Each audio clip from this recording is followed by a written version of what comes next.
आमतौर पर जब हम उम्र या आयु की बात करते हैं, एक बहुत ही सीधा सा गणित दिमाग में आता है। इंसान पैदा होता है, साल दर साल उसकी उम्र बढ़ती है, और अगर कोई 100 साल का आंकड़ा पार कर ले तो उसे एक बहुत बड़ी उपलब्धि मानी जाती है ना? हाँ, आज के समय में तो 100 साल जीना मतलब एक चमत्कार ही है। सही बात है। लेकिन क्या हो अगर मैं कहूँ कि जो स्रोत आज हमारे पास हैं उनके अनुसार महाभारत के युद्ध के समय कुरुवंश के सबसे वयोवृद्ध योद्धा भीष्म पितामह की आयु 801 वर्ष थी। बाप रे, 801? हाँ, 801 साल। मतलब आज के इस आधुनिक चश्मे से देखने पर ये किसी फैंटेसी या मिथक जैसा लगता है। ऐसा लगता है कि ये तो जैविक रूप से असंभव है। बिल्कुल, कोई भी आम इंसान यही सोचेगा। तो फिर मेरा सवाल ये है कि प्राचीन काल में, खास तौर पे द्वापर युग में, इस आयु को आखिर मापा कैसे जाता था? देखिए, आज की इस गहन चर्चा का मुख्य उद्देश्य इसी रहस्य को डिकोड करना है। आज हमारा लक्ष्य केवल इन आश्चर्यजनक संख्याओं को एक कहानी की तरह पढ़ना नहीं है। अच्छा। हाँ, बल्कि हम उस ब्रह्मांडीय विज्ञान को समझने की कोशिश करेंगे जो इसके पीछे काम कर रहा था। मतलब स्रोतों से हमें जो जानकारी मिली है वो स्पष्ट करती है कि ये कोई जादुई अतिशयोक्ति नहीं है। तो फिर ये क्या है? ये खगोल भौतिकी, जिसे हम एस्ट्रोफिजिक्स करते हैं, उसका एक बहुत ही सटीक मॉडल है। आज हम देखेंगे कि कैसे पृथ्वी की स्थिति में होने वाला एक भी परिवर्तन चंद्रमा की गति को पूरी तरह से बदल देता है। पृथ्वी की स्थिति और चंद्रमा की गति। बिल्कुल। और यही वो ब्रह्मांडीय घटना है जो सीधे तौर पर मानव जीवन काल में होने वाले भारी बदलावों को तय करती है। ठीक है, चलिए इसे थोड़ा खोल कर समझते हैं, क्योंकि उम्र के इस पूरे रहस्य को डिकोड करने के लिए मुझे लगता है हमें सबसे पहले उस समय की कैलेंडर प्रणाली को देखना होगा। हाँ, वो बहुत जरूरी है। जो आज के हमारे साधारण 365 दिन वाले सिस्टम से बिल्कुल अलग थी। स्रोतों के अनुसार द्वापर युग में आयु की गणना 2 अलग-अलग कैलेंडरों के आधार पर की जाती थी। सही कहा। एक था चंद्र कैलेंडर यानी लूनर ईयर, और दूसरा सौर कैलेंडर यानी सोलर ईयर। और यहीं से वे अजीबो-गरीब आंकड़े निकल कर आते हैं। जैसे युद्ध के समय द्रोणाचार्य चंद्र वर्ष के अनुसार 85 वर्ष के थे, लेकिन सौर वर्ष के अनुसार उनकी आयु 400 वर्ष थी। हाँ, 85 और 400। और भगवान कृष्ण और अर्जुन चंद्र वर्ष के अनुसार 71 साल के थे, लेकिन सौर वर्ष से वे 334 साल के थे। बिल्कुल। और भीष्म पितामह चंद्र वर्ष से 170 के थे, पर सौर वर्ष से 801 के। ये सब सुनकर पहला विचार यही आता है कि क्या उस समय रिकॉर्ड रखने का तरीका इतना खराब था? ऐसा ही लगता है शुरुआत में। मतलब एक ही व्यक्ति की 2 अलग-अलग उम्र कैसे हो सकती है? 85 साल का व्यक्ति अचानक 400 साल का कैसे हो जाता है?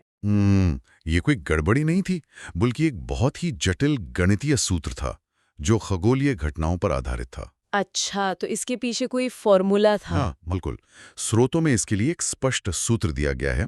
सौर वर्ष बराबर चंद्र वर्ष गुणा 4.709। 4.709। हाँ, और ये 4.709 कोई हवा में से निकाला गया नंबर नहीं है। इसे समझने के लिए हमें वेदांग ज्योतिष की युगांतर व्यवस्था को समझना होगा। युगांतर, ये क्या होता है? युगांतर दरअसल 5 वर्ष का एक चक्र होता था, और उस समय जो सौर वर्ष था वो आज की तरह 365 दिन का नहीं था। तो कितने दिन का था? वो ठीक 360 दिनों का होता था। रुकिए, 360 दिन का एक साल। तो अगर युगांतर 5 साल का चक्र है, तो 360 गुणा 5 यानी एक युगांतर में कुल 1800 दिन हुए। एकदम सही गणना है। अब चुनौती ये थी कि सौर कैलेंडर को चंद्र कैलेंडर के साथ सिंक कैसे किया जाए, क्योंकि चंद्र वर्ष तो सौर वर्ष से छोटा होता है ना? है ना? बिल्कुल। अगर आप सिर्फ 12 चंद्र महीनों का हिसाब लगाएं तो वे 360 दिन से कम बैठते हैं। इसलिए इस 5 साल के 1800 दिनों वाले चक्र को चंद्र कैलेंडर के साथ तालमेल में लाने के लिए एक व्यवस्था बनाई गई। कैसी व्यवस्था? 12 चंद्र महीनों में 2 अधिक मास यानी एक्स्ट्रा महीने जोड़े जाते थे। अच्छा, तो कुल 14 महीने हो जाते थे। सही पकड़ा। इन 14 महीनों को मतलब अधिक मास को जोड़कर ही सौर कैलेंडर के 5 वर्ष के चक्र में खगोलीय घटनाओं के साथ सटीक समायोजन किया जाता था। गणित तो समझ में आ रहा है कि वो दिनों को कैसे एडजस्ट कर रहे थे, लेकिन मेरे दिमाग में अभी भी ये 4.709 का आंकड़ा अटका हुआ है। वो सबसे दिलचस्प हिस्सा है। मतलब अगर वे सिर्फ कैलेंडर सिंक कर रहे थे तो ये दशमलव में इतना सटीक नंबर कहाँ से आया?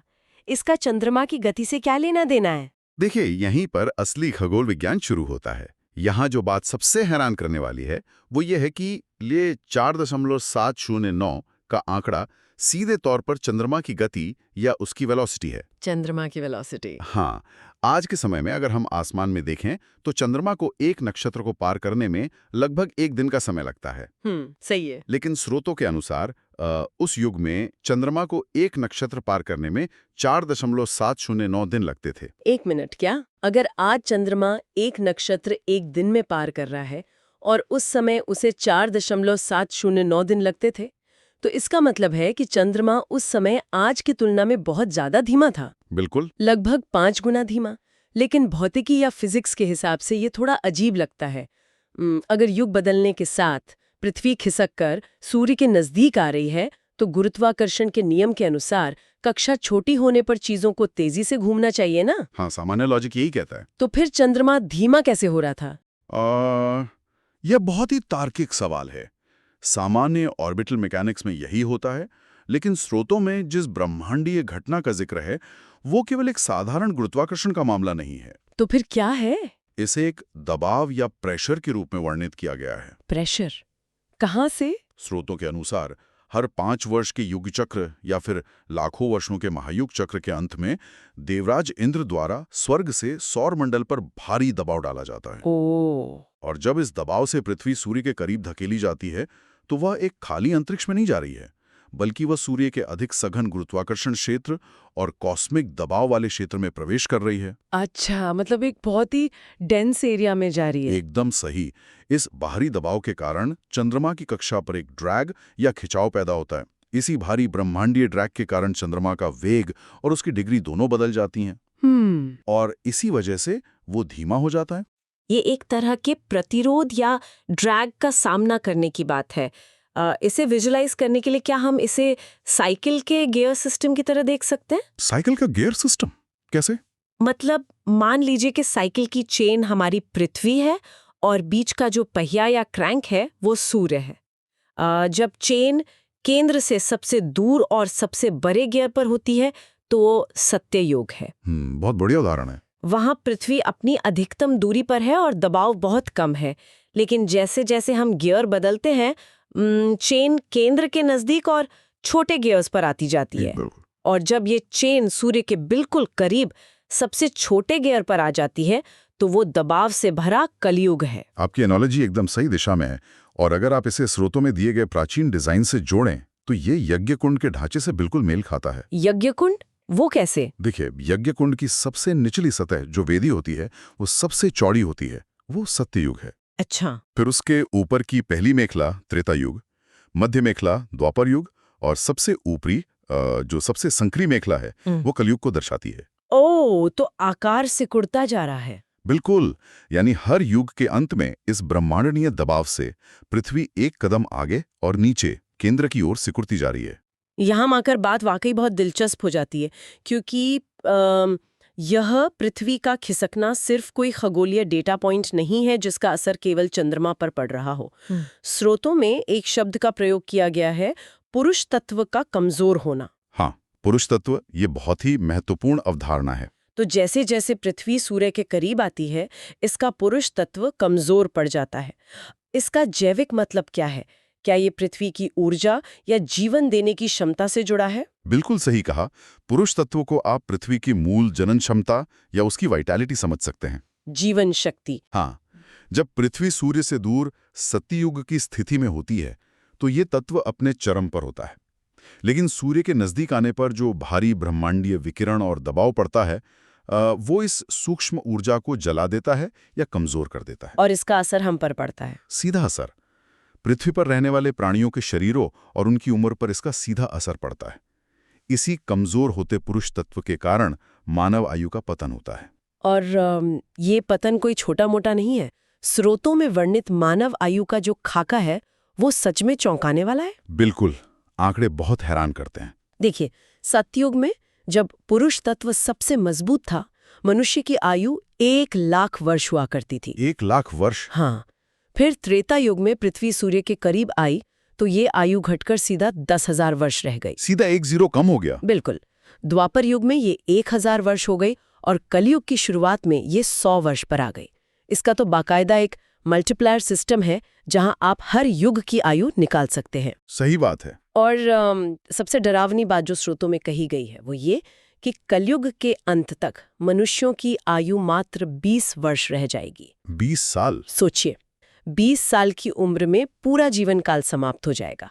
इंसान पैदा होगा, जवान होगा और बूढ़ा होके मर जाएगा सिर्फ 20 सालों में। ये तो बहुत भयानक है ना? लेकिन इस सब में हमें सिर्फ उम्र के कम होने पर ही ध्यान नहीं देना है। मतलब और भी कुछ बदल रहा है। हाँ, ये केवल जल्दी बूढ़ा होना नहीं है। स्रोतों के अनुसार ये एक बहुत ही गहरा म्यूटेशन या कहें उत्परिवर्तन है। म्यूटेशन शरीरों में? बिल्कुल। जैसे जैसे पृथ्वी के पंच तत्वों में बदलाव आ रहा है, वैसे वैसे भौतिक शरीर भी बदल रहे हैं। आपको पता है, सतयुग में मनुष्यों के सिद्ध शरीर हुआ करते थे। सिद्ध शरीर, इसका क्या मतलब है? ये शरीर इतनी उच्च ऊर्जा प्रणाली वाले थे कि इन्हें आज के इंसानों की तरह भूख या प्यास नहीं लगती थी। क्या बात करें, बिना खाए पिए रहते थे? हाँ, वो सीधे ब्रह्मांडीय ऊर्जा से पोषित होते थे। उनका पाचन तंत्र या जैविक ढांचा आज जैसा नहीं था। फिर त्रेता युग में जब पहली बार पृथ्वी सूर्य की ओर खिसकी और दबाव बढ़ा, तब क्या हुआ? तब शरीर उत्परिवर्तित हुए। सिद्ध शरीर नष्ट होने लगे और हमें हनुमान और जामवान जैसे शक्तिशाली लेकिन एक बिल्कुल अलग बनावट वाले शरीर देखने को मिले। अच्छा, मतलब शारीरिक संरचना ही बदल गई। हाँ, और फिर द्वापर के बाद आज का कलयुग आ गया, जहां 100 साल भी बहुत मुश्किल से पूरे होते हैं। एकदम सही। कलयुग आते आते सूर्य के सबसे नजदीक होने और सबसे भारी ब्रह्मांडीय दबाव के कारण मनुष्यों के शरीर एक बिल्कुल ही अलग और निम्न रूप में उत्परिवर्तित हो गए। तो आज के हमारे शरीरों को स्रोतों में क्या कहा गया है?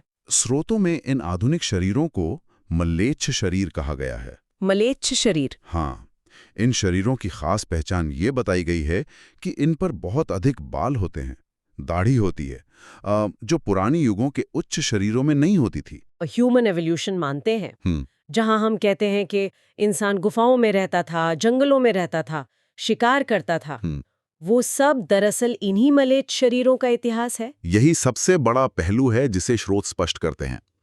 ये मलेच्छ शरीर पुराने युगों में भी मौजूद थे, लेकिन वे मुख्य सभ्यता का हिस्सा नहीं थे। बिल्कुल।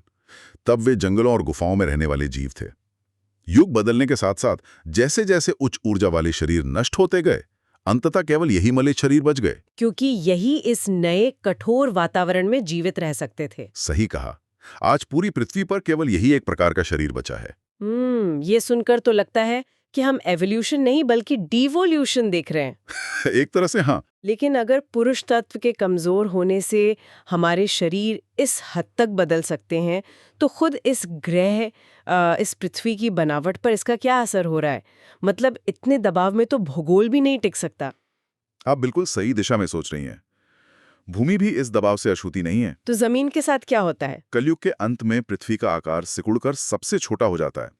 जो महाद्वीप सतयुग में दूर दूर फैले हुए थे, वे कलयुग के चरम पर आकर आपस में जुड़ जाते हैं। ओहो। आधुनिक भूविज्ञान में जिसे पैंजिया कहा जाता है, जहां सभी महाद्वीप एक साथ जुड़े हुए थे, कलयुग के अंत में पृथ्वी ठीक उसी पैंजिया के स्वरूप में आ जाती है। मतलब पूरी जमीन एक साथ सिकुड़ जाती है। और सतयुग में? इसके विपरीत जब सतयुग होता है, तब भूमि अपनी अधिकतम विशालता में होती है। स्रोतों के अनुसार उस समय समुद्र नहीं थे और पहाड़ों में उड़ने की क्षमता थी। उड़ने वाले पहाड़, मतलब ग्रेविटी और फिजिक्स के नियम भी आज से बिल्कुल अलग थे। बिल्कुल अलग थे। लेकिन सोचिए, महाद्वीप सिकुड़ रहे हैं, नए जीव बन रहे हैं, पुराने नष्ट हो रहे हैं, उम्र कम हो रही है। जब इतनी अस्थिरता और विनाश हो रहा हो, तो कलयुग जैसी भयानक परिस्थिति में सभ्यता को संभाला कैसे जाता है? ये एक बहुत ही गहरा सवाल है। मतलब नियम और कानून कौन तय करता है जब इंसान खुद म्यूटेट हो रहा हो? देखिए, अगर हम इसे बड़ी तस्वीर या व्यापक संदर्भ से जोड़कर देखें, तो ये एक बहुत ही जटिल ईश्वरीय व्यवस्था है। कैसे?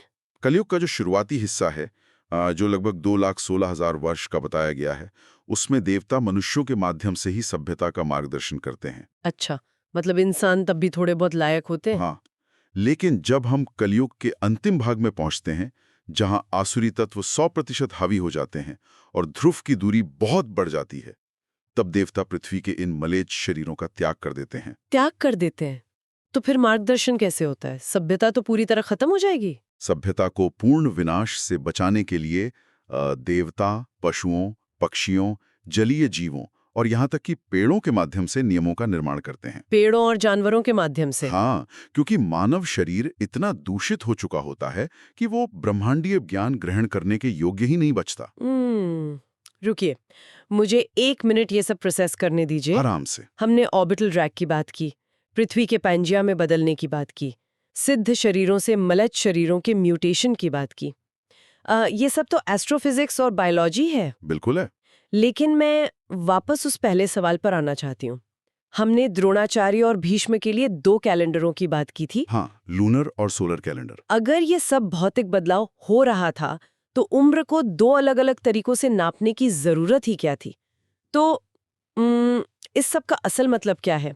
चंद्र और सौर कैलेंडर का ये दोहरा हिसाब क्यों रखा गया था? ये सवाल हमें इस पूरी चर्चा के सबसे गहरे निष्कर्ष पर ले जाता है। यहीं पर आकर भौतिकी और आध्यात्मिकता के बीच की रेखा मिट जाती है। स्रोतों के अनुसार ये जो 2 प्रकार की आयु मापी जाती थी, वो दरअसल जीव और प्राणी के बीच का अंतर थी। जीव और प्राणी, मतलब आत्मा और शरीर। बिल्कुल। चंद्र कैलेंडर यानी लूनर ईयर ये मापता था कि जीवात्मा यानी सोल को इस भौतिक शरीर में आए हुए कितना समय हो गया है। ओह। चंद्रमा मन और सूक्ष्म शरीर का कारक है, इसलिए यह जीव की ब्रह्मांडीय आयु थी। और दूसरा वाला? दूसरी ओर सूर्य कैलेंडर यानी सोलर ईयर केवल इस भौतिक शरीर मतलब इस मांस और हड्डियों वाले प्राणी की जैविक उम्र मापता था, जिस पर सूर्य के समय और विकिरण का प्रभाव पड़ता है। क्या बात कर रहे हैं? तो जब हम कहते हैं कि कृष्ण और अर्जुन चंद्र वर्ष से 71 के थे, तो उसका अर्थ है कि उनकी जीवात्मा को उस रूप में 71 ब्रह्मांडीय वर्ष हुए थे। हे भगवान! लेकिन उनके भौतिक शरीरों ने जो सूर्य के ताप और पृथ्वी के गुरुत्वाकर्षण के अधीन थे, 334 सौर वर्षों का सफर तय कर लिया था। ये तो सच में दिमाग हिला देने वाला है। ये स्पष्ट करता है कि हमारे पूर्वज सिर्फ दिन और रात नहीं गिन रहे थे, वे आत्मा और शरीर के द्वंद्व को अलग-अलग गणितीय रूप से नाप रहे थे। ये वाकई हैरान कर देने वाला है। मतलब ये केवल टाइम कीपिंग नहीं थी, ये एक तरह का अस्तित्वगत रिकॉर्ड था। बिल्कुल। तो अगर हम सुनने वालों के लिए आज की इस पूरी गहन चर्चा को एक साथ जोड़ें, तो हमने देखा कि पृथ्वी का सूर्य के करीब खिसकना और देवराज इंद्र का दबाव, ये कोई मिथक नहीं है। एकदम विज्ञान है। हाँ, ये सीधे तौर पर चंद्रमा की गति को धीमा करता है। पृथ्वी का पुरुष तत्व घटता है, जिससे ना सिर्फ उम्र 1 लाख साल से घटकर 20 साल तक आ जाती है, बल्कि हमारे शरीर भी ऊर्जा पर जीने वाले सिद्ध शरीरों से बालों वाले मलेच्छ शरीरों में बदल जाते हैं। सही कहा। और इस सबके बीच चंद्र और सौर कैलेंडर आत्मा और शरीर की अलग-अलग यात्राओं को दर्ज करते हैं। इसका मतलब है कि हमारे प्राचीन ग्रंथ, चाहे महाभारत हो या पुराण, केवल कहानियां नहीं हैं, बल्कि एक खगोल विज्ञान और जीव विज्ञान का एक बेहद उन्नत मॉडल है। ये एक बहुत ही सटीक सारांश है। लेकिन देखिए, इस पूरे मॉडल में एक बात ऐसी है जो स्रोतों में दर्ज है और जो शायद हमें बेचैन कर सकती है। बेचैन कर सकती है? क्या बात है? हमने दबाव के बढ़ने की बात की। स्रोतों के अनुसार वर्तमान में 28वें युग चक्र का कलयुग चल रहा है। 28वां कलयुग। और जब इस 28वें कलयुग का अंत होगा, तो स्वर्ग से देवराज इंद्र का वो दबाव जिसने पृथ्वी को सूर्य के इतने करीब धकेल कर रखा है, वो अचानक हट जाएगा। अचानक हट जाएगा। लेकिन एक बात बताइए, अगर वो ड्रैग या दबाव एकदम से खत्म हो गया, तो भौतिकी के हिसाब से जो चीज इतने समय से सिकुड़ी हुई है, वो तो स्प्रिंग की तरह वापस उछलेगी। बिल्कुल वही होगा। जब वो दबाव हटेगा, तो ये सिकुड़ी हुई पृथ्वी एक झटके से वापस अपनी अधिकतम दूरी पर पहुंच जाएगी। बाप रे। सीधे सतयुग की स्थिति में। विचार करने वाली बात यह है कि जब ऐसा होगा, जब पृथ्वी एक पल में अपनी धुरी बदलेगी, ब्रह्मांडीय गुरुत्वाकर्षण और पंचतत्व अचानक से शिफ्ट होंगे, तो आज के हमारे ये जो मलेच्छ शरीर हैं, वे किस अकल्पनीय भौतिक रूप में बदल जाएंगे? यही सबसे बड़ा सवाल है। क्या उस झटके के बाद हम एक बार फिर से बिना भूख प्यास वाले सिद्ध इंसान बन जाएंगे, या प्रकृति म्यूटेशन का कुछ ऐसा नया रूप रचेगी जिसकी आज हम अपने इन मस्तिष्कों से कल्पना भी नहीं कर सकते। सोचने वाली बात है।